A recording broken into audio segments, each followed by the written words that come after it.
Chronicon Mundi. Un espacio para aprender historia.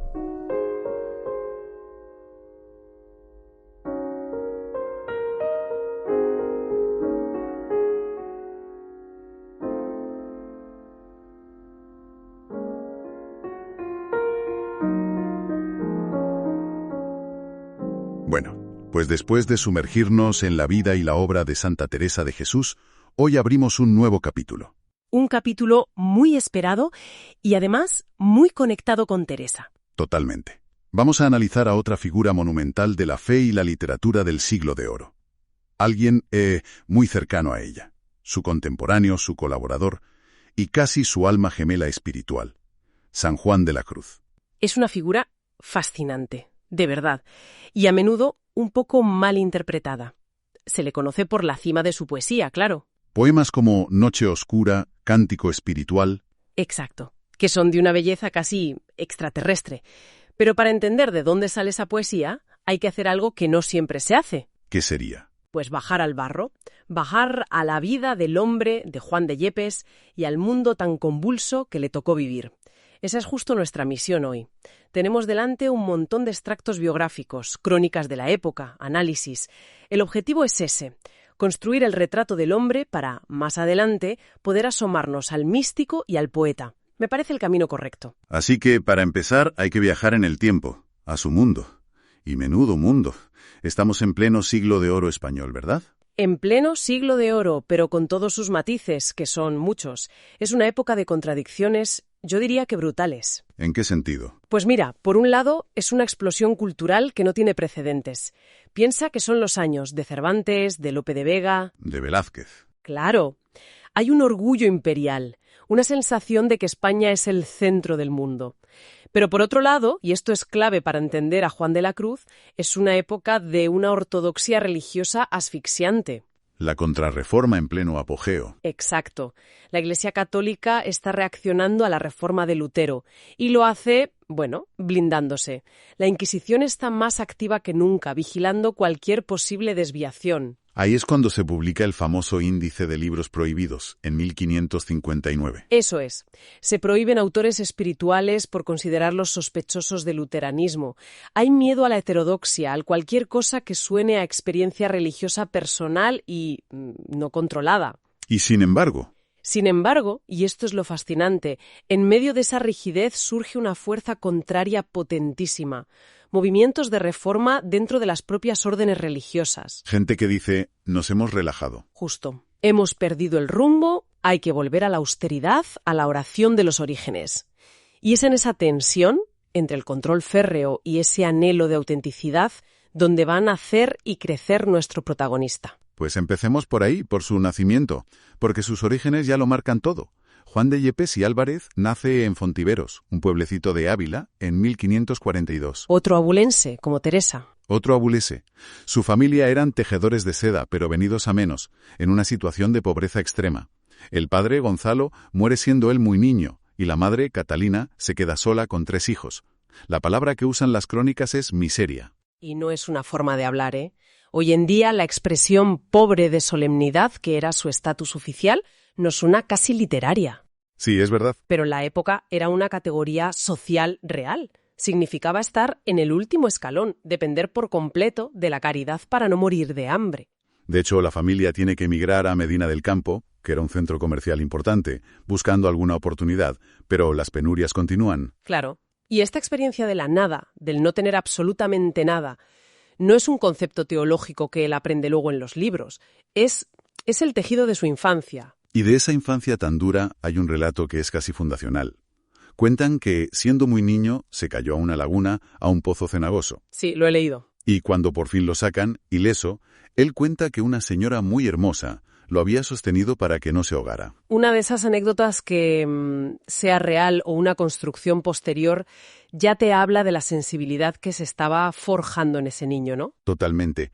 Y, paradójicamente, es esa misma pobreza la que le abre una puerta. ¿A qué te refieres? Al ser pobre de solemnidad, tiene acceso al Colegio de los Doctrinos, una institución para niños sin recursos. Allí aprende a leer y a escribir. Es su primera ventana al mundo. Una ventana que no le libra de tener que trabajar desde muy joven, claro. Claro. Y su primer trabajo es tremendo. Entra como auxiliar de enfermería en el Hospital de la Concepción de Medina, que era conocido popularmente como el Hospital de las Bubas. El nombre ya lo dice todo. Era un hospital para incurables, para los desahuciados de la sociedad. Atendía sobre todo enfermos de sífilis, pero también de lepra y otras enfermedades contagiosas terribles. Hay que imaginar a un adolescente, Juan de Yepes, pasando sus días ahí dentro. Me pregunto qué le hace a la mente de un chaval ver la muerte y el sufrimiento más descarnado cada día. ¿Te endurece o, en un caso como el suyo, te hace desarrollar una compasión radical? Yo creo que es lo segundo, sin duda. Para alguien con su sensibilidad, tuvo que ser una escuela de humanidad brutal. Desde luego, el sufrimiento para él no era una idea abstracta sobre la que meditar, era el olor, las llagas, el lamento constante de los enfermos. Eso le enseñó a mirar de frente el dolor humano sin apartar la vista. Y esa capacidad de no evadirse de la realidad, por dura que sea, será fundamental en su espiritualidad. Absolutamente. Vale. Entonces tenemos al joven enfermero que convive con el horror y a la vez al niño que tuvo esa visión. Pero aquí es donde algo no me encaja. ¿De dónde sale su increíble sofisticación literaria? Ahí es dado en la diana. Es que su poesía es de una complejidad y una riqueza de registros asombrosa. Eso no parece salir solo de un hospital de incurables. Ese es el gran punto de inflexión en su vida. Mientras trabaja en el hospital, empieza a asistir a las clases de humanidades que los jesuitas, que acababan de llegar, habían abierto en Medina. Y esto lo cambia todo. Los jesuitas. Sí. Bajo la tutela de maestros como Juan Bonifacio, no solo aprende un latín perfecto, sino que se sumerge en los clásicos, Virgilio, Horacio, Ovidio, y, sobre todo, lee a los poetas de su tiempo. Pensemos que por Medina circulaban las ediciones de la poesía de Garcilaso de la Vega, con toda esa influencia italiana, claro. O sea que no es un poeta milagroso que escribe por pura inspira. Para nada. Y esta es una clave que a menudo se pasa por alto. Cuando leemos en el Cántico Espiritual esa metáfora del alma como la amada que busca al amado. Sí, por los campos, los sotos. La poesía pastoril. Su formación humanista no fue un adorno, fue el lenguaje que le permitió intentar nombrar lo innombrable. Le dieron las herramientas. Le dieron las herramientas para construir la casa de su experiencia mística. Sin los jesuitas, quizá habríamos tenido un gran santo, pero muy probablemente no al inmenso poeta que conocemos. Con ese bagaje, a los 21 años, llega el momento de decidir su futuro. Tenía la opción de ser capellán en el hospital, una vida segura. Sí, las crónicas dicen que era codiciado por varias órdenes. Se veía que era un joven brillante y piadoso. Pero él elige entrar en la Orden del Carmen de Medina del Campo y adopta el nombre de Fray Juan de Santo Matía. Y entra con un fervor arrollador. Tanto que pronto la vida en el convento se le queda corta. ¿Por qué? Hay que entender que la Orden del Carmen, como muchas otras, había relajado con el tiempo su regla original.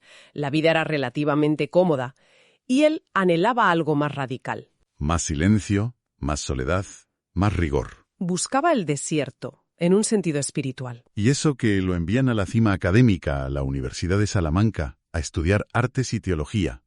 Reside en el Colegio de San Andrés. Pero incluso allí, en el centro del saber europeo, su vida es de una austeridad que dejaba perplejos a sus compañeros. Tenemos testimonios directos de esto. ¿Qué contaban? Pues un compañero suyo, años después, recordaba que Fray Juan vivía en un recogimiento y con una penitencia que asustaban.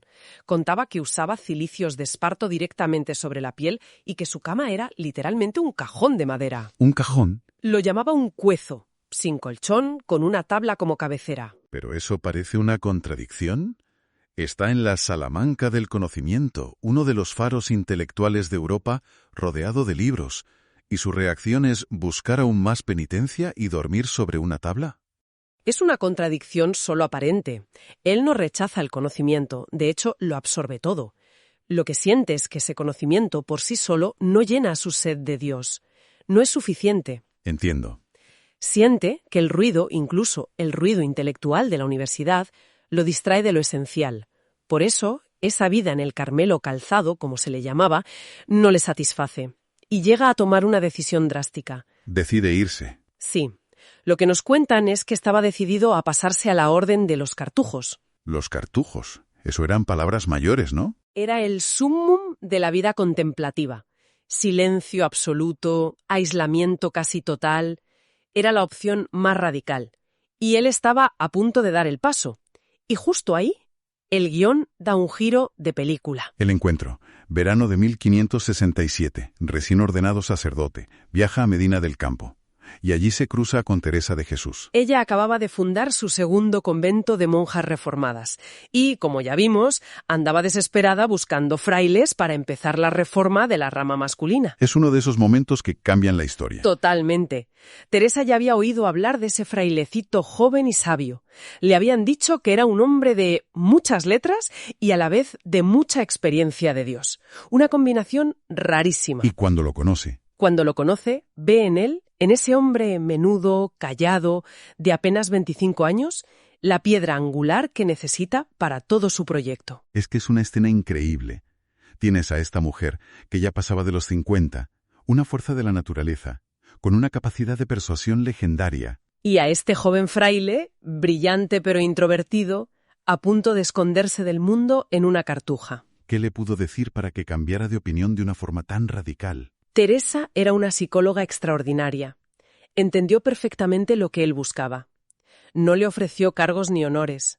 Le ofreció exactamente lo que su corazón anhelaba. Pero dentro del Carmelo, Le dijo que se esperara. Le convenció para que no se fuera. Le pidió que esperara un poco y le prometió que muy pronto tendría un lugar donde vivir esa vida de pobreza y oración radical que buscaba. Le dijo en esencia: no tienes que huir a otra orden. Ayúdame a construirlo aquí. Y él acepta. Se produce el pacto. es el inicio de todo, el catalizador. Sin esa conversación, la historia de los carmelitas descalzos habría sido muy distinta. Se necesitaban mutuamente. Y la promesa de Teresa no tarda en cumplirse. Poco más de un año después, el 28 de noviembre de 1568, en una aldea minúscula y perdida de Ávila, Duruelo. Se funda el primer convento de carmelitas descalzos. Y cuando decimos convento, hay que matizar. Sí, hay que matizar mucho. Teresa misma, en sus escritos, lo describe con una mezcla de espanto y ternura. Era una casa de labranza ruinosa, un antiguo portal de ganado que les habían cedido. El coro, donde rezaban, era el desván, un espacio tan bajo que tenían que entrar casi a gatas. Fíjate, y allí se instalan Fray Juan, que es cuando adopta ya el apellido de la Cruz, junto a otro fraile mayor, Fray Antonio de Heredia, y un tercero. 3 hombres en un portal. Es casi una estampa navideña, pero en la cruda realidad del invierno castellano. Totalmente. Y la palabra descalzos no era una metáfora, significaba un retorno radical a la regla primitiva. Pobreza extrema, oración continua, silencio, ascetismo. Esto era una refundación desde los cimientos. La descripción que hace Teresa de las celdas es sobrecogedora. Pequeños huecos en las paredes donde apenas cabían. Para combatir el frío terrible de la zona, los rellenaban con heno. Y cuenta que usaban piedras como almohadas. Sí, y que tenían calaveras por todas partes como recordatorio de la muerte. Hay que pararse a pensar en esto. No es literatura. Es el frío real de Ávila metiéndose en los huesos cada noche. Voluntariamente. Esa decisión de abrazar la nada material Es el motor de toda su teología posterior. Y en medio de esa dureza, Teresa cuenta un detalle que a mí me parece que lo resume todo. Dice que lo que más devoción le causó al visitar el lugar fue una pequeña cruz de palo que tenían para el agua bendita. con una imagen de Cristo en papel. Exacto, un simple recorte de papel pegado. Y a ella, acostumbrada a los crucifijos más ricos, aquello le pareció más conmovedor que cualquier obra de arte. Esa imagen lo condensa todo. Es el espíritu de Duruelo. El despojo absoluto para quedarse con lo único esencial. Es increíble. Teresa también relata, con asombro, que aquellos frailes pasaban la noche entera en oración y que por la mañana llegaban a los oficios con los hábitos cubiertos de nieve, sin haberse dado cuenta. No era una pose. No, era el reflejo de un espíritu que buscaba una unión con lo divino tan intensa que el mundo exterior, el frío, la incomodidad, simplemente dejaba de existir. Estaban en otra dimensión. Y en esa dimensión, en ese crisol, nace de verdad el San Juan de la Cruz que conocemos. Así que hemos trazado un arco vital impresionante. Hemos ido desde la miseria de Fontiveros, pasando por la brillantez de Salamanca, hasta la nieve y la radicalidad de aquel portal en Duruelo. Un camino increíble, sí. Hemos visto a un joven formado en las mejores humanidades de su tiempo que elige, voluntariamente, el camino más duro imaginable. Y entender este camino es la única manera de empezar a entender su obra. La experiencia de la nada, del despojo, la búsqueda de una noche oscura. Todo eso no es una teoría abstracta que él inventa. Es su propia vida hecha teología. Es la experiencia de Duruelo convertida en poesía universal. Exacto. Hemos conocido al hombre, al reformador, al asceta, y sin embargo, después de todo este recorrido por su vida de rigor, nos queda una paradoja gigante flotando en el aire. La gran pregunta, sí. ¿Cómo es posible que de esta vida de silencio extremo, de frío, de despojo absoluto, surgiera una poesía que habla del amor divino con un erotismo, una belleza sensual y una pasión tan desbordantes, que sigue conmoviendo al mundo 4 siglos después? Pues explorar esa aparente contradicción, ese misterio, será nuestro siguiente paso.